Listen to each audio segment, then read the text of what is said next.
Hello students, चलो optics में कुछ टॉपिक्स बच गए थे, उनको डिस्कस कर लेते हैं। ओरल ही है, मतलब लेक्चर है। ओरल मतलब लेक्चर ही ना, ओरल होता है यार, रिटन नहीं है।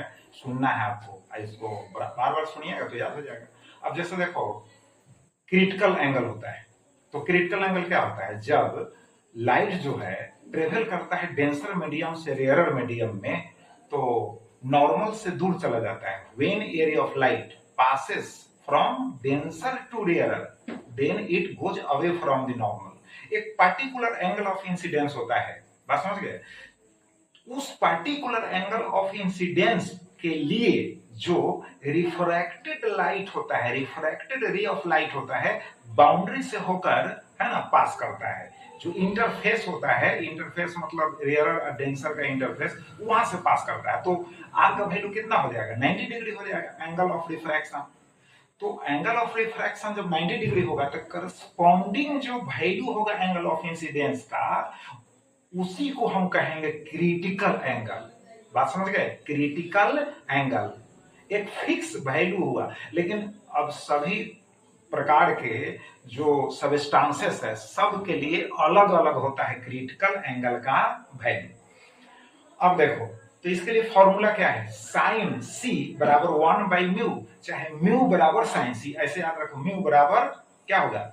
यानी साइन सी बराबर 1/म्यू होगा, या म्यू बराबर 1/साइन सी होगा। सॉरी, म्यू बराबर क्या हो जाएगा? 1/साइन सी, और नहीं तो साइन सी बराबर हो गया 1/म्यू। तो 1/म्यू कब? जब साइन सी लिखेंगे। बात समझ में आ रहा है? 1/साइन सी कर देंगे तो बराबर म्यू हो जाएगा। अब इसी के साथ जो है टोटल इंटरनल रिफ्लेक्शन को भी हम समझ लेते हैं। तो टोटल इंटरनल रिफ्लेक्शन का मतलब हुआ जब रे ऑफ लाइट जो है डेंसर टू रेयरर जाता है, ठीक है, तो वो तो नॉर्मल से दूर जाता है, ठीक है, ये लॉ है।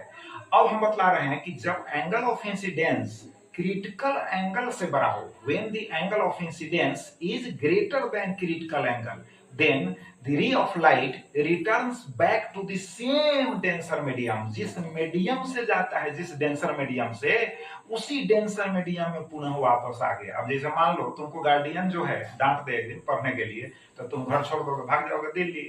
लेकिन कुछ पैसा पॉकेट में रहेगा तो खाओगे, आना तो क्या करोगे? फिर वहां से भाग कर आओगे, समझ गए? तो फिर वापस आना ही होगा। तो समझ लिया? तो डेंसर से गया, डेंसर में आ गया, तो इसको क्या कहेंगे? टोटल इंटरनल रिफ्लेक्शन हो गया। एक ही मीडियम में देख रहा है, जा रहा है और फिर उसी मीडियम में लौट कर आ गया। लेकिन कंडीशंस क्या है कि लाइट रे को डेंसर से रेयरर में जाना चाहिए, रेयरर से डेंसर में नहीं, डेंसर टू रेयरर। और दूसरा कंडीशन है कि एंगल ऑफ इंसिडेंस का वैल्यू क्रिटिकल एंगल से बड़ा होना चाहिए। अगर छोटा होगा तो फिर वो तो दूसरे मीडियम में, रेयरर मीडियम में चला जाएगा, इसलिए बड़ा होना चाहिए। तो ये छूट गया था, इसलिए हम इस वीडियो में बतला रहे हैं। अब देखो, ऑप्टिकल ऑप्टिकल जो फाइबर होता है एक्चुअली क्वार्ट्ज ग्लास का बना होता है। एक ट्यूब होता है, ट्यूब टाइप का होता है, लचीला होता है। अब लाइट जब उसमें इंटर करता है, बात समझ गए, तो टोटल इंटरनल रिफ्लेक्शन बार बार होने लगता है उसमें। Total internal reflection several times होता है, और लाइट जो है दूसरे छोर से बाहर निकल जाता है। अब इसका जो उपयोग होता है टेलीकम्युनिकेशन में भी होता है, और साथ साथ मेडिकल साइंस में, जैसे एक्सरेज का हम उपयोग पहले भी बतलाए थे, अब फिर हम डिस्कस कर ही देंगे। तो एक्सरेज का उपयोग भी मेडिकल साइंस में होता है, तो इसका भी उपयोग मेडिकल साइंस में होता है ऑप्टिकल फाइबर का। बात समझ गए? इंडोस्कोपी होता है, वो लाइट पाइप को डाला जाता है माउथ के थ्रू, अंदर वो जाता है, उसमें कैमरा लगा होता है, डॉक्टर समझते हैं अंदर में क्या है, ट्यूमर है क्या है, स्क्रीन पर देखते हैं कंप्यूटर पर। बात समझ गए? अब चलो, तो ये हो गया ऑप्टिकल फाइबर हो गया। साथ साथ एक्सरेज के बारे में भी समझ लो यार। इलेक्ट्रोमैग्नेटिक वेव पहले बतला चुके हैं, लाइट के स्पीड से दौड़ने वाला जो वेव है वह इलेक्ट्रोमैग्नेटिक वेव है। तो एक्सरेज उसी कैटेगरी में है। एक्सरेज ये भी लाइट के स्पीड से चलने वाला है, बात समझ गए? और इसका यूज जो होता है मेडिकल साइंस में होता है। ऐसे भी बहुत सारे हॉस्पिटल्स में यूज होते हैं, है ना, जहां जांच होता है, टेस्ट होता है। तो आप मेडिकल साइंस लिख सकते हो ना, तो हॉस्पिटल का नाम भी लिख दोगे तो चलेगा यार। और दूसरा होता है कि जैसे कोई कह सकते हैं कि स्पेशल मटेरियल है, यानी वैल्यूएबल मटेरियल है, कॉस्टली मटेरियल है, और और बॉडी के अंदर छिपा कर स्मगलर सब चलता है। ऑपरेशन करा लिया, ऑपरेट करा लिया, है ना, और ऑपरेट करा के अंदर छिपा लिया, जैसे गोल्ड बिस्किट छिपा लिया, समझ गए। तो कस्टम डिपार्टमेंट के अंडर में जब वो आ जाएगा तो उसको पकड़ लेगा। एक्सरे जब उसका करेगा, उस पार्ट का करेगा, पूरे बॉडी का यार कर दे, तो छिपाया हुआ धन, है ना, वापस आ जाएगा। बात समझ गए। तो एक्सरे का यूज आप समझ गए। इसमें 2 यूजेज पूछा जाता है जनरली। तो एक्सरेज हो गया, ऑप्टिकल फाइबर हो गया, टोटल इंटरनल रिफ्लेक्शन हो गया, क्रिटिकल एंगल भी आप समझ गए। आप पहले वाले वीडियो में पोलराइड समझा दिए हैं। आप पोलराइजेशन चूंकि पूछ दिया इसलिए नहीं पूछेगा। ब्रूस्टर्स लॉ जो है समझा ही चुके हैं। बात समझ गए। अब इलेक्ट्रोमैग्नेटिक वेव्स का कुछ प्रॉपर्टीज भी समझ लीजिए, क्योंकि लाइट तो इलेक्ट्रोमैग्नेटिक वेव का एग्जांपल है। और लाइट जो है ट्रांसवर्स नेचर है, याद रखना, ट्रांसवर्स नेचर है। लाइट जो है ट्रांसवर्स नेचर है।